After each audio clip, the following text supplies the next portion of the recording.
नमस्कार, जय सिया राम, जय नीम करोली बाबा। मैं पवन कुमार चतुर्वेदी आशा करता हूँ परम पूज्य गुरुदेव श्री हनुमान जी के प्रतिरूप बाबा नीम करोली महाराज जी की कृपा से आप और आपके परिवारीजन स्वस्थ होंगे, प्रसन्नचित होंगे एवं सकुशल होंगे। इन्हीं शुभ मंगल कामनाओं के साथ चलते हैं आज के क्रमांक की ओर। मित्रों, आप सबकी जानकारी के लिए बता दूं, तिथि के अनुसार आज बाबा नीम करोली महाराज जी का निर्वाण दिवस है, क्योंकि जिस दिन बाबा ने अपने इस स्थूल शरीर को त्याग दिया था उस दिन तिथि के अनुसार अनंत चतुर्दशी थी। इसलिए आज ही के दिन यानी अनंत चतुर्दशी के दिन महाराज जी ने अपने स्थूल शरीर को त्याग दिया था। और अगर तारीख के हिसाब से बात करें तो 11 सितंबर 1973 का वह दिन था जब महाराज जी ने अपने स्थूल शरीर को त्यागा था। वैसे तो महाराज जी ने स्थूल शरीर को त्याग दिया है, लेकिन सूक्ष्म शरीर के रूप में आज भी महाराज जी विद्यमान हैं और अपने भक्तों की करुणामयी पुकार को सुनते हैं। और न केवल सुनते हैं बल्कि उनकी करुणामयी पुकार को सुनकर उनके कष्टों का निवारण भी करते हैं। मित्रों, संसार का ये अटल नियम है कि जिसने भी जन्म लिया है उसकी मृत्यु निश्चित है।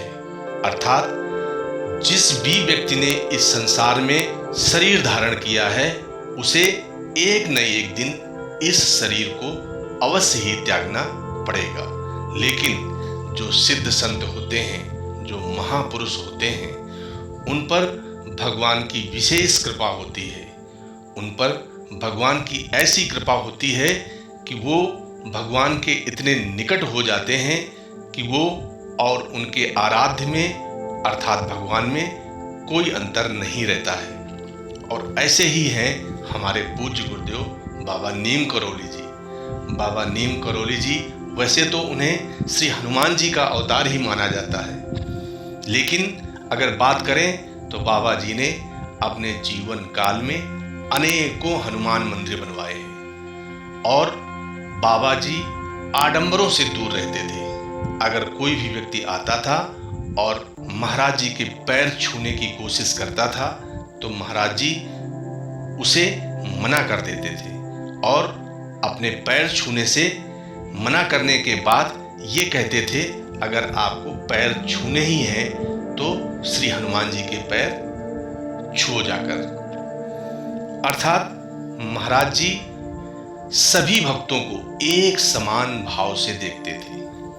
महाराज जी के हृदय में चाहे कोई बड़ा आए चाहे कोई छोटा आए, महाराज जी की एक ही दृष्टि रहती थी, सबके लिए समभाव रहता था। महाराज जी कभी भी किसी विशेष व्यक्ति को विशेष स्थान नहीं देते थे। यहाँ तक कि महाराज जी के भक्तों में उस समय के जुगुल किशोर बिड़ला जैसे भक्त हुआ करते थे, लेकिन महाराज जी जैसे बिड़ला परिवार के साथ पेश आते थे वैसे ही एक साधारण से व्यक्ति के साथ भी वैसा ही व्यवहार करते थे। और आज भी जिन भक्तों को महाराज जी पर पूर्ण श्रद्धा है, विश्वास है, आस्था है, हनुमान जी पर आस्था है, उस परब्रह्म परमात्मा श्री राम, मर्यादा पुरुषोत्तम श्री राम पर आस्था है, तो आज भी महाराज जी अपने भक्तों की उसी तरह से देखभाल करते हैं और भक्तों की करुणामयी पुकार को सुनकर उनके कष्टों का निवारण भी करते हैं। मित्रों, ये संसार का एक अटल विधान है कि प्रत्येक व्यक्ति का जीवन प्रत्येक समय एक जैसा नहीं रहता है। कभी उसके जीवन में उतार चढ़ाव आते रहते हैं।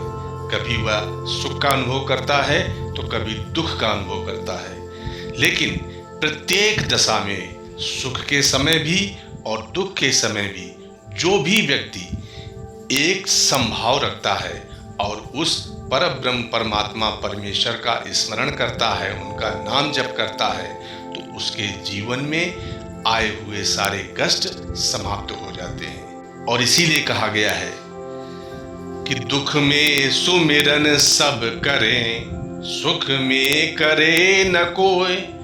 जो सुख में सुमिरन करे तो दुख काहे को होए।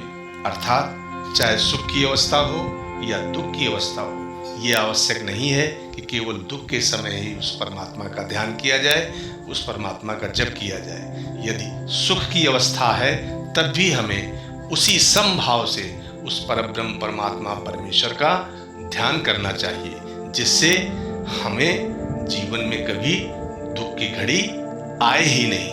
यदि हमारे जीवन में दुख की घड़ी आती भी है तो हमारे द्वारा किए गए उस नाम जप और उस परमात्मा के चिंतन के प्रभाव से वह दुख की घड़ी भी बड़ी ही आसानी से कट जाती है। और इसलिए मित्रों, जीवन में जब कभी भी हताशा हो, निराशा हो, आपको इन हताशा और निराशा ने घेर लिया हो, ऐसी अवस्था में आप बाबा के चित्र के समक्ष, श्री हनुमान जी के चित्र के समक्ष बैठ जाइए और बैठने के बाद बाबा का ध्यान कीजिए, श्री हनुमान जी का ध्यान कीजिए। और ध्यान करने के बाद आप अपनी कठिन समस्या को, जिस समस्या से जूझ रहे हैं, जिस समस्या को आपको आसान बनाना है, उस समस्या के लिए बाबा से प्रार्थना कीजिए। क्योंकि बाबा कैसे हैं? दुर्गम काज जगत के जेते, सुगम अनुग्रह तुम्हारे देते। बाबा कैसे हैं? इस संसार का जो भी कठिन से कठिन कार्य है, जो भी दुर्गम से दुर्गम कार्य है, बाबा उसे बहुत ही आसान बना देते हैं, बाबा उसे बहुत ही सरल बना देते हैं। बात श्रद्धा और विश्वास की होती है। जब हम श्रद्धा और विश्वास के साथ बाबा की आराधना करते हैं, बाबा का ध्यान करते हैं, तो वो श्री हनुमान जी, वे बाबा श्री नीम करौली जी हमारे ऊपर आए हुए संकटों का निवारण भी करते हैं। इसलिए जब कभी भी आप जीवन में दुखी हों, परेशान हों, हताश हों, निराश हों, कोई काम नहीं बन रहा हो, ऐसी अवस्था में आप केवल बाबा के छाया चित्र के समक्ष, श्री हनुमान जी के चित्र के समक्ष, श्री राम दरबार के चित्र के समक्ष बैठकर एकाग्र होकर बाबा से प्रार्थना करिए। बाबा आपके कष्टों का निवारण अवश्य करेंगे। मित्रों, आज के क्रमांक को यहीं विराम देते हैं और मिलते हैं अगले क्रमांक में। तब तक के लिए विदा लेते हैं। नमस्कार। जय सिया राम, जय नीम करौली।